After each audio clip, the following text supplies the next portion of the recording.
அதாவது இறந்தவருக்காக வேண்டி நம்மளும் என்ன செய்யறது அப்படிங்கிற விளங்கிட்டோம். இப்ப இந்த பாடிக்கு இப்ப வர்றோம், எல்லாத்தையும் பிரிச்சு பிரிச்சு பார்க்க போறோம். அப்ப ரூஹ் என்ன செய்யுதுலாம் இருக்குது, அதெல்லாம் விளக்க வேண்டி இருக்கும். அது கபூர்ல கொண்டு வைக்கும்போது ரூஹுக்கு எடுத்துக்கிறோம். இப்ப என்ன செய்வோம், இந்த பாடிக்கு என்னென்னலாம் நம்ம செய்யணும். ஒரு ஆள் இறந்துட்டாருன்னு சொன்னா அந்த உடம்புக்கு நம்ம செய்ய வேண்டிய விஷயங்கள் என்ன என்பதையும் நபிகள் நாயகம் ஸல்லல்லாஹு அலைஹி வஸல்லம் விளக்கி இருக்கிறார்கள். ஃபர்ஸ்ட் விஷயம் என்னன்னு கேட்டா, ஒரு ஆள் இறந்த உடனே முதல் வேலை கண்களை மூட வேண்டும். இறந்துட்டாருன்னு பாருங்களேன், இறந்தவன அந்த சூடு இருக்கும் பொழுதே, இல்லாட்டி மூடாத அப்புறமேல சூடு இருக்கும் போதே முன்னா மூடிக்கணும். இப்படி முடிச்சுக்கிட்டு இருக்கும் போதே காஞ்சி போச்சுன்னு வைங்க, சூடு போச்சுட்டு அப்புறம் உங்களுக்கு மூடவே முடியாது.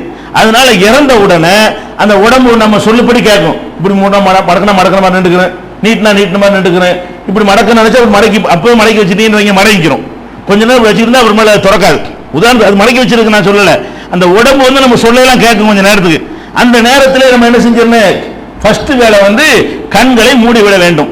இதுக்கு என்ன ஆதாரம் கேட்டா, சஹீஹ் முஸ்லிம்ல 1528வது ஹதீஸில் இருக்கிறது. உம்மு சலமா ரலியல்லாஹு அன்ஹா அவர்கள் அறிவிக்கிறார்கள், நபிகள் நாயகம் ஸல்லல்லாஹு அலைஹி வஸல்லம் அவர்கள் அபூ சலமா சக்ராத்தில் இருக்கும் பொழுது, என் கணவர் சக்ராத் ஹாலில் இருக்கும் பொழுது வீட்டிற்கு வந்தார்கள். அப்ப அது சுக்க பசருஹு, அவங்களுடைய பார்வை நிலை குத்தி போய் இருந்தது. பார்வை உயிர் போனோன்னு அப்படி ஆயிரும். உயிர் போன அந்த சக்கராத்தில் மலக்குகள் உயிரை வாங்கும் பொழுது எப்படிலாம் வாங்குவாங்கிறது நம்ம பின்னாடி வைப்போம், அந்த ரூஹை பத்தி பேசும் பொழுது.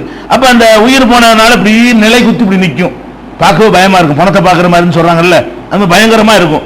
அந்த மாதிரி இருந்தவன ரசூல் ஸல்லல்லாஹு அலைஹி வஸல்லம் சொல்றாங்க, ஃபஅக்மலஹு, அவங்களே அந்த கண்ணை என்ன செய்யறாங்க, அப்படி இமை அப்படி மூடி அதை கண் பார்வை தெரியாம என்ன செய்யறாங்க, மூடினார்கள். சும்மா கால, பிறகு அவர்கள் சொன்னார்கள், இன்ன ரூஹ இதா குபில, உயிர் கைப்பற்றப்படும் பொழுது தபியகுல் பசரு, பார்வை அதை தொடர்ந்து போகிறது. எதுக்கு அப்படி இருக்குது, இந்த மலக்கு எடுத்துட்டு மேல போறாரா உயிரை, இப்படி கண்ணு இப்படி நிலை குத்துது, கண்ணு அதை பார்க்குது.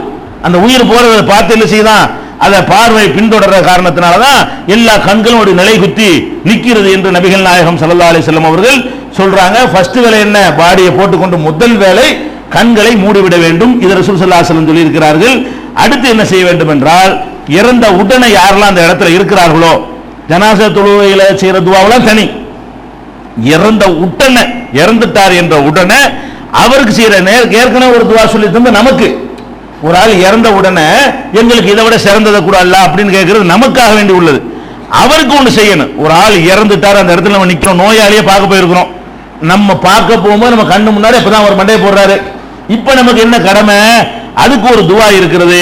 நபிகள் நாயகம் ஸல்லல்லாஹு அலைஹி வஸல்லம் அவர்கள் இதே அபூ சலமாவுடைய ஜனாசா நோய் வாய்ப்படும் போறாங்க, கண்ணை மூடிட்டு என்ன செய்யறாங்க, சும்ம கால, பிறகு சொல்கிறார்கள், அல்லாஹு மக்ஃபிர் லி அபீ சலமா, இறைவா அபூ சலமாவை மன்னிப்பாயாக. உடனே துவா செய்யணும். நம்ம அடக்கம் பண்ணிட்டு தான் துவா செய்யணும். இது யார் செஞ்சிருக்கிறோம், எத்தனை ஜனாசாவுக்கு போயிருக்கிறீங்க, இறந்து போன ஆளுடைய பாடி கிட்ட நிக்கிறீங்க, அவருக்கு மன்னிப்புக்காக நம்ம அப்ப கேட்டோமா, அதை கேட்டு தான் மற்ற வேலைகள்லாம் பார்க்கணும். ஃபர்ஸ்ட் கண்ணை மூடணும். ரெண்டாவது ரசூல் ஸல்லல்லாஹு அலைஹி வஸல்லம் செஞ்ச வேலை என்னன்னு கேட்டா, அல்லாஹு மக்ஃபிர் லி அபீ சலமா, அபூ சலமாவுக்கு மன்னிப்பாயாக. ஒன்னு வர்ஃபா தரஜத்தஹு ஃபில் மஹ்தியீன், நேர் வழி காட்டப்பட்ட மக்களோடு சேர்த்து இவருடைய தகுதியை தர்ஜாவை உயர்த்துவாயாக. வஅக்லிஃபுஹு ஃபீ உக்பிஹி ஃபில் காபிரீன், எஞ்சி இருக்கிற மக்களுக்கு அவருடைய பிரதிநிதிகளை, அவர் சார்பாக பிரதிநிதிகளை நீ ஏற்படுத்துவாயாக. வக்ஃபிர் லனா வலஹு யா ரப்பல் ஆலமீன், எங்களையும் அவரையும் ரப்புல் ஆலமீனை மன்னிப்பாயாக. வஃப்ஸஹு லஹு ஃபீ கப்ரிஹி, அவருடைய கபரை விசாலமாக ஆக்கி வைப்பாயாக. வ நவ்விர் லஹு ஃபீஹி, அதுல ஒளியை பிரகாசத்தை ஏற்படுத்துவாயாக. இவ்வளவும் கேட்கிறாங்க. இது அரபில நீங்கள் மனப்பாடம் பண்ணி கொள்ளலாம், மனப்பாடம் பண்ணி கேட்கலாம், அல்லது நம்ம கேட்கலாம், எல்லாம் மன்னிப்பாயாக. அவருடைய கபரை ஒரு பொதுவான துவா தானே, அதை சொன்னால் ரசூலுல்லாஹ்வுடைய வாயிலிருந்து துவாவை சொன்னால் அதற்குரிய நன்மை கிடைக்கும்.